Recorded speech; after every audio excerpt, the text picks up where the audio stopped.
दूसरों की करेक्शन करने की बजाय बाप से कनेक्शन जोड़ लो तो क्या होगा? किसकी अनुभूति होती रहेगी? वरदानों की अनुभूति होती रहेगी।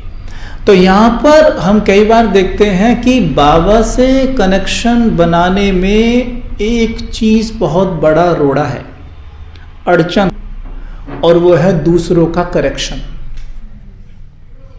हम भी ऐसा करते हैं ना कई बार कि दूसरों को या तो बोलकर, और बोलने का मौका ना मिले तो मन ही मन तो करेक्ट करते ही रहते हैं।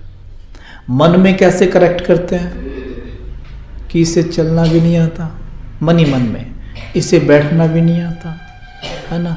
अगर मानो किसी को क्लास में खांसी उठ जाए तो मन ही मन में कैसे करते हैं? फिर मन में क्या, थोड़ा इशारे में भी आ जाती है वो तो बात, कैसे करते हैं? योग कर रहे होंगे तो, है ना, किसी का मोबाइल बज गया तब एकदम करते हैं, यही वाला रिएक्शन होता है ना, अरे ये माता कर ले इसको बंद, है ना, क्या करते हैं। लेकिन क्या करें बताओ, कई बार ऐसा होता है कि जब क्लास शुरू होता है तो पहले कहलवाया जाता है कि भी अपना अपना मोबाइल सभी स्विच ऑफ कर लीजिए, उसके बाद भी क्या होता है, वो स्विच ऑफ नहीं करते हैं, है ना। और नहीं भी अनुभव किया होगा, आप कहते हैं कि भाई क्लास शुरू हो रहा है, सभी अपने अपने मोबाइल स्विच ऑफ कर लो, फिर भी कुछ एक बहन भाइयों के मोबाइल बीच में बजते हैं। तो इससे अच्छा है कि जिस चीज़ को हम बदल नहीं सकते उसे स्वीकार कर लिया जाए। स्वीकार करने पे क्या होता है, वो जस्ट आपको एक बैकग्राउंड म्यूजिक की तरह अनुभव होगी, बैकग्राउंड म्यूजिक की तरह अनुभव होगी। अगर आप बदल सकते हैं, आप कह सकते हैं तो बिल्कुल बोल दीजिए, लेकिन अपनी स्थिति हिलाए बिना, क्योंकि अपनी स्थिति हिला के बोलोगे ना तो सामने वाला आपकी बात को नेगेटिव वे में रिसीव करेगा और करेगा ही नहीं फिर उस चीज को, और जानबूझ के अड़ जाएगा, आपका सामना करने लग जाएगा। तो अपनी स्थिति हिलाए बिना बोलो, ये भी एक प्रैक्टिस है। थोड़ी प्रैक्टिस करनी पड़ेगी अभी, उसके बाद ये नेचुरल बन जाएगा। क्योंकि कोई भी काम जब हम पहली बार करते हैं या दूसरी बार करते हैं, हाँ माता जी, हाँ चाहिए, कोई भी काम जो हम पहली बार करते हैं या दूसरी बार करते हैं तो क्या होता है, मुश्किल होता है करना। आप सभी माताएं खाना बनाती हैं, है ना, लेकिन कभी एक समय ऐसा रहा होगा जब आपने पहली बार रोटी बनाई होगी, बनाई, जब रोटी पहली बार बनाई तो क्या बना था? भाई लोग भी बनाते हैं, खाना बनाते हैं सभी, पहली बार रोटी बनी तो क्या बना था, है ना। मेरी आज भी समझ में नहीं आता कि जब मैंने पहली बार रोटी बनाई तो वो रोटी इतनी मोटी और वो इतनी टाइट क्यों बनती थी, है, मेरी समझ में नहीं आता। वो आटा तो वही था ना, वो इतनी मोटी और इतनी टाइट क्यों बनती थी कि मुझसे चबाई भी नहीं जाती थी। जब मैं दिल्ली में थोड़ा ट्रेनिंग के लिए रहा था तो खुद रोटी बनाता था, तो वो अजीब बनती थी एकदम। लेकिन अभी बनाऊं तो शायद मैं माताओं जैसी तो नहीं, बट हाँ ठीक है, बना दूंगा गोल गोल सी, तो है ना। तो कहने का तात्पर्य यह है कि जब हम कोई भी कार्य पहली बार करते हैं ना, वो हमारे अवचेतन तक पहुंचा ही नहीं होता है, वो केवल चेतन लेवल पे रहता है, कॉन्शियस लेवल पे। इसलिए हमें बहुत मेहनत करनी पड़ती है। कॉन्शियस की पावर सबकॉन्शियस के सामने बहुत कम है, बहुत कम है। अब देखो, साइकिल आप चलाना सीखते हैं शुरू में तो क्या करते हैं, एक व्यक्ति पीछे पकड़ के भी रखता है, हम हैंडल पकड़ के रखते हैं, और कैसे करते हैं फिर, पकड़ भाई, सीधा सीधा गिर जाऊंगा, है ना, पूरा टाइट रखते हैं, तब भी क्या होता है, गिरने को होता है, गिर भी जाते हैं। और आज चलाते चलाते क्या है, एक हाथ से चलाते हो, है ना, एक हाथ से चलाते हो ना, मोबाइल पे बात भी कर सकते हो, कुछ खा भी सकते हो, और चलाते हो साइकिल। गाड़ी पहली बार कोई नहीं चला पाता सीधी, उसके बाद आज सीधी चलती है। रोटी बिल्कुल गोल बनती है, रोटी बनाते वक्त ध्यान कहीं भी हो आपका, पर गोल ही बनती है ना। तो जो चीज एक बार अवचेतन की गहराई में चली गई वो अपना काम अपने आप करेगी। जैसे रोटी बनाना सीखने में मेहनत की गई थी, गाड़ी चलाना सीखने में शुरू में मेहनत की गई थी और अब नेचुरल है, वैसे ही ये बातें जो हम कर रहे हैं। साइड सीन्स को देखने का संस्कार डाल लीजिए। कोई आत्मा जो भी कर रही है उसे स्वीकार करने की आदत डालिए, और जब उसे कहीं चेंज होने के लिए तो स्वमान में स्थित होकर कहने की आदत डालिए। शुरू में मुश्किल होगा, लेकिन धीरे धीरे ये नेचुरल बन जाएगा, मुश्किल नहीं लगेगा। हाँ, हो सकता है पहली बार जब बोलोगे ना ऐसा करना पड़ेगा, आराम से चुप चुप, गुस्सा नहीं करना है। एक्सक्यूज मी भैया, ये आप कर लोगे? अंदर अंदर ये हो रहा होगा कि अगर इसने मना किया ना आज तो ये गया। लेकिन फिर भी हमने क्या करना है, अपने आप को स्वमान देना है कि नहीं, मैं एक नया संस्कार बना रहा हूं, मैं नया संस्कार बना रहा हूं। एक बार करेंगे, दूसरी बार करेंगे, तीसरी चौथी में नेचुरल हो जाएगा। फिर आप देखेंगे कि अब नेचुरल हो गया है, नहीं मुझे गुस्सा आता ही नहीं है। ऐसी कोई विधि नहीं है कि एक रात में आप क्रोध जीत बन जाएंगे। और जो ये प्रोग्रामिंग भी करते हैं हम स्वमान की प्रैक्टिस, ये एक माइंड की प्रोग्रामिंग है।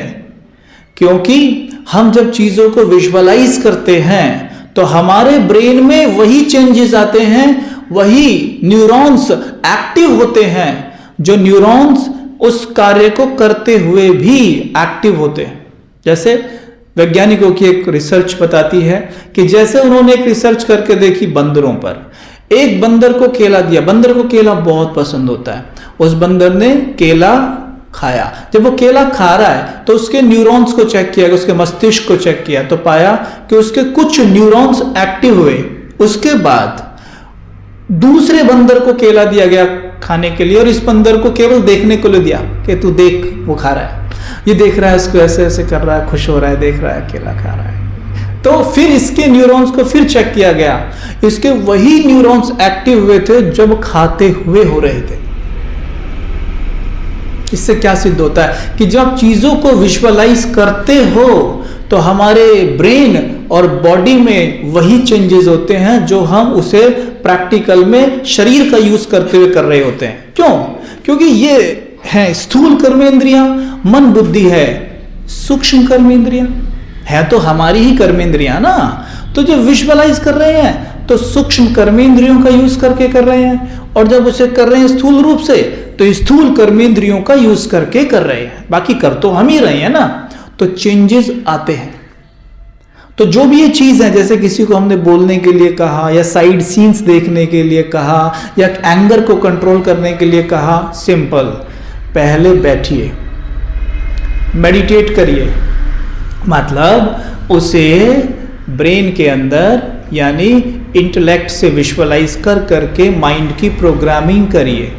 जैसे एक सीन करके देखिए कि मैं सड़क से जा रहा हूँ, आप रोज सड़क से जाते ही है ना, लेकिन एक सीन बनाइए, सीधे बैठिए जरा, एक सीन बनाते हैं हम, सीधे बैठ के, यहां से मैं निकला और सड़क पे पहुंच गया, सड़क पे पहुंचकर धीरे धीरे घर जा रहा हूं।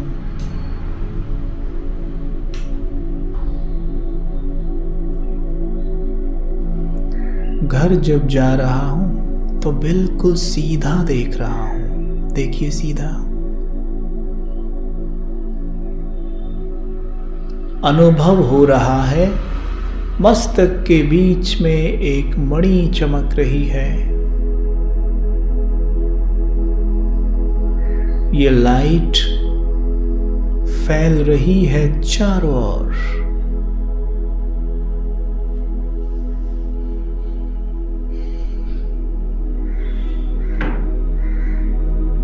जैसे टॉर्च का प्रकाश सीधा सामने पड़ता है, वैसे मस्तक से प्रकाश सामने पड़ रहा है। मैं वायुमंडल को चार्ज करते हुए घर जा रहा हूं।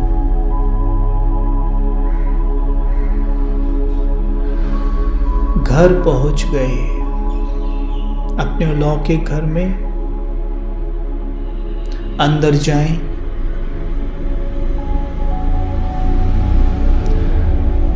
उस परिस्थिति को सामने लाएं जो आपको डिस्टर्ब करती है, परेशान करती है, वो सामने ले आएंगे अपने। उसे देखकर विचार करिए, ये केवल साइड सीन है।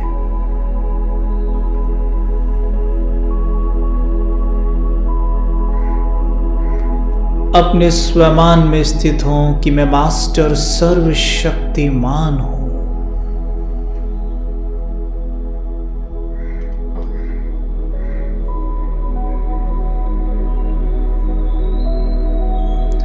मुझसे असीम शक्तियों का प्रवाह किरणों के माध्यम से पूरे घर में फैल रहा है।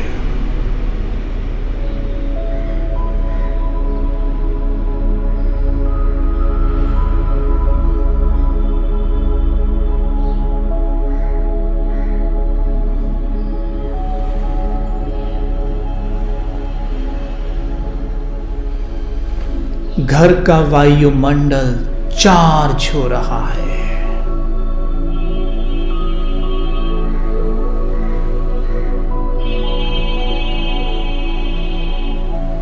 अपने घर के हर कमरे में घूमिए।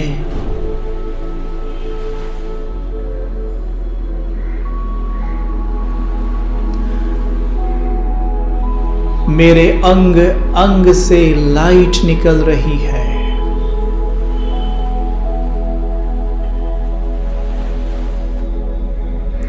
ये प्रकाश कोने कोने में जा रहा है।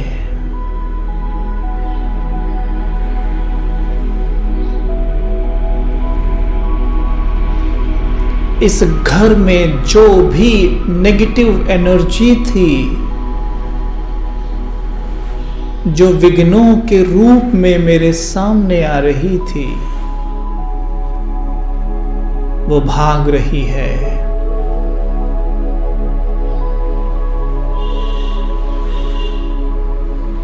इस घर का संपूर्ण शुद्धिकरण हो गया है।